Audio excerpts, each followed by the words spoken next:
अच्छा डॉक्टर साहब, हम देखते हैं कि हमारे माशरे में लोग पान, गुटखा, सिगरेट, छालिया, इतना ज़्यादा ही तंबाकू आम हो चुका है कि आखिर में वो दांत तो ख़राब होते ही होते हैं, लेकिन ये भी कहा जाता है कि मुंह की बीमारियों की वजह से पूरा जिस्म जो है कहीं ना कहीं उसमें शामिल हो जाता है। मुख्तलिफ अक़साम की मज़ीद बीमारियाँ बढ़ जाती हैं जो शायद हिडन रहती है बात। तो क्या करना चाहिए हमें, और इस वक्त आपकी नज़र में क्या केसेस आ रहे हैं, स्पेशली शहर कराची को देखते हुए? देखिए, हम ओरल हाइजीन की जब बात करते हैं तो ओरल हाइजीन जो है, जो आपका माउथ है, ये आपका गेटवे है। आपकी बॉडी में अगर अच्छी चीज़ आप खा रहे हैं तो वो आपकी बॉडी हेल्दी होगी, लेकिन अगर आप सब स्टैंडर्ड चीज़ें खा रहे हैं तो बॉडी इफ़ेक्ट करेगी, इंक्लूडिंग योर माउथ। अब मसला ये है, जब हम कराची की बात करते हैं तो अनफॉर्चुनेटली कराची का नौजवान जो है वो गुटखा, पान, छालिया इसकी तरफ ज़्यादा राग़िब है। स्मोकिंग की तरफ तो तमाम पाकिस्तान के लोग राग़िब हैं। तो पान, छालिया, गुटखा का मसला ये है कि जो छालिया है उसके अंदर एक ख़ास किस्म का टॉक्सिन पाया जाता है और उसको हम कहेंगे कार्सिनोजिन, जो कि कैंसर प्रोड्यूसिंग चीज़ें होती हैं, वो उसके अंदर होता है। द मोमेंट आप ये चीज़ खाना शुरू करते हैं, वो कैंसर जो है वो बॉडी में उसके सेल्स प्रोड्यूस होते हैं और मुंह में कैंसर हो जाता है। और हमें बहुत फ्रीक्वेंटली हम ये केसेस देखते हैं। जो गुटखा खाते हैं उसमें भी देखिए, अगर उसके इंग्रेडिएंट्स में देखें तो ख़ास तौर पर शीशा पीस के डाला जाता है, जिसकी वजह से जब वो पेशेंट खाता है तो उसकी गालें कटती हैं, ज़ख़म होते हैं, बार बार ज़ख़म होते हैं और उसके बाद वो चीज़ जो है वो कैंसर में प्रोड्यूस हो जाती है। देखिए, हम लोग जब उनको बताते हैं ये चीज़, एक तो हमारे मज़हब इस्लाम में भी है सफ़ाई निस्फ़ ईमान है, तो हमारे यहाँ तो ये निस्फ़ ईमान नहीं है, बाकी निस्फ़ ईमान का भी क्वेश्चन मार्क है। सफाई दांतों की करना, ये सिर्फ लोग ये समझते हैं कि टूथपेस्ट दांतों पे लगाएं, खुशबू आना शुरू हुई और बस उनका काम वो बरीज़ ज़िम्मा हो गए, और वो पेस्ट को नहीं, 2.5 मिनट आपने पेस्ट करना होता है, ब्रश करना जो है। बल्कि मैं आपको एक तरीका, मेरे पास मॉडल पड़ा हुआ है, मैं आपको इसका तरीका भी बता ही देती हूँ। ये टूथब्रश जो है, आपने सर्कुलर मूवमेंट में आपने ब्रश करना होता है। सर्कुलर मूवमेंट जी। कुछ लोग यूँ ब्रश करते हैं, कुछ लोग यूँ ब्रश करते हैं, this is wrong. Circular movement में आपने ब्रश करना है और आपके मुंह में 3 सतहें हैं दांत की।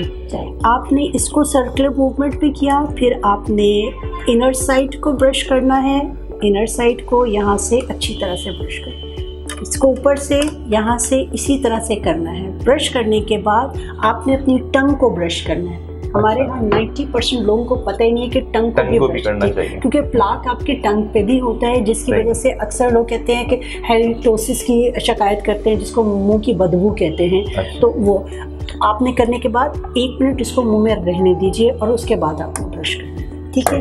एक चीज़। दूसरा, सफाई, जो दांतों की सफाई में पहला जो है वो आपके ब्रश है। Number 2 is dental floss.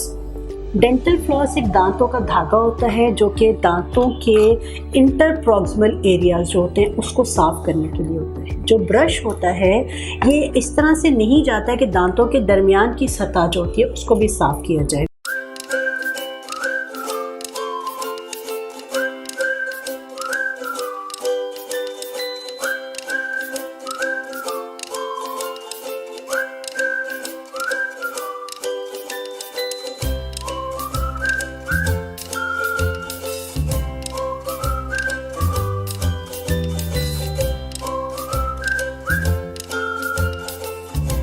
करते हैं कि आजकल हर शख्स जो है डिप्रेशन, टेंशन, स्ट्रेस का शिकार है। एंजाइटी नौजवानों में बड़ा कॉमन होता जा रहा है। क्या इसके पीछे वजूहात है? अच्छा उमर, हमारे यहाँ पता है बदकिस्मती से मेंटल डिजीज़ को कंसिडर ही नहीं किया जाता।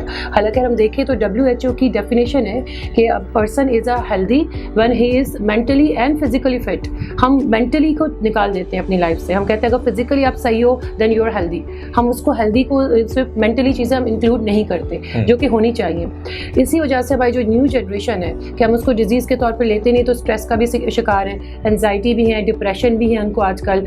और बहुत सारी मैनियक अटैक्स भी होते हैं, बट हम उसको बहुत माइल्डली उसको कंसिडर किया जाता है, जबकि ये बहुत ज़रूरी है। मेंटली साउंड पेशेंट अगर होंगे, मेंटली अगर आपके जो होंगे हमारी यूथ है होगी तो वो तरक्की की तरफ जाएगी। अगर मेंटली स्टेबल नहीं होगी तो आप तरक्की कैसे कर सकते हैं? सही। तो क्या क्या हमारी सोसाइटी में ज़्यादा इश्यूज होते हैं और उन बीमारियों के एक्चुअली नाम क्या है मेडिकल की फील्ड में? जी बिल्कुल। आजकल जो सबसे ज़्यादा देखा जा रहा है यूथ से अगर रिलेटेड हम बात करें, इसमें आपका स्ट्रेस और एंजाइटी बहुत ज़्यादा है, एंड देन डिप्रेशन।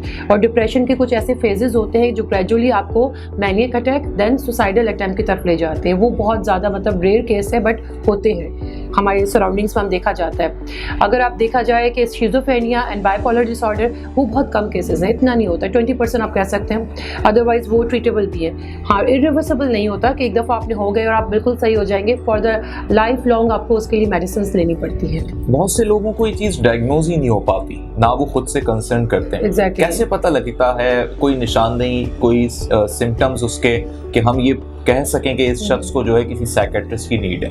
अच्छा, इसमें ये होता है कि बिहेवियर तो आपका डेविएट हो जाता है, डिफरेंट हो जाता है। अब एक नॉर्मल लाइफ रूटीन से या तो आप बहुत इंट्रोवर्ट हो जाते हैं या तो आप बहुत एक्सट्रोवर्ट हो जाते हैं। अगर आप नॉर्मली अपनी पूरी लाइफस्टाइल को देखें, आप अपने अच्छे तरीके से सारी जिम्मेदारियां पूरी कर रहे हैं, घरेलू भी और जॉब की भी, then you are okay, you are perfect. लेकिन अगर कहीं कोई प्रॉब्लम हो रही है, अगर आप हेजिटेट कर रहे हैं बाहर जाते वक्त, कि आपको ऐसा फील हो रहा है कि आपको हर वक्त सैडनेस हो रहा है, ये इंसान खुद भी कर सकता है जज, और जो सराउंडिंग के लोग हैं वो भी कर सकते हैं जज, स्पेशली फैमिली मेम्बर्स।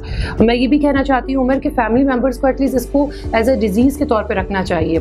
इसको अगर हम लोग लेकर चले जाएंगे, रूहानियत चले, ठीक है, रूहानियत का भी है इसमें, लेकिन अगर दम दुरूद और इन चीज़ों पे कंसिडर किया जाएगा, ऐसे बहुत से मैंने पेशेंट देखे हैं कि जो लॉस टू फॉलोअप में चले जाते हैं। वो कहते हैं नहीं तो बिल्कुल सही है, इसके ऊपर कोई जिन्नात का साया है, जबकि देखा जाए तो वो तो बाइपोलर डिसऑर्डर का पेशेंट होता है। हम उसको ट्रीट नहीं कर पाए, हम फैमिली जो होती है वो यस नहीं करती, कहते नहीं ये स्टेबल बिल्कुल सही है। और जब उनकी हिस्ट्री लिया जाता है तो पता चलता है कि वो एक सीरियस मेंटल डिसऑर्डर में है। तो फैमिली को नोट करना होता है कि वो नॉर्मली सही बात कर रहा है, सही तरीके से जिम्मेदारी पूरी कर रहा है। अगर नहीं, then you have to consult psychologist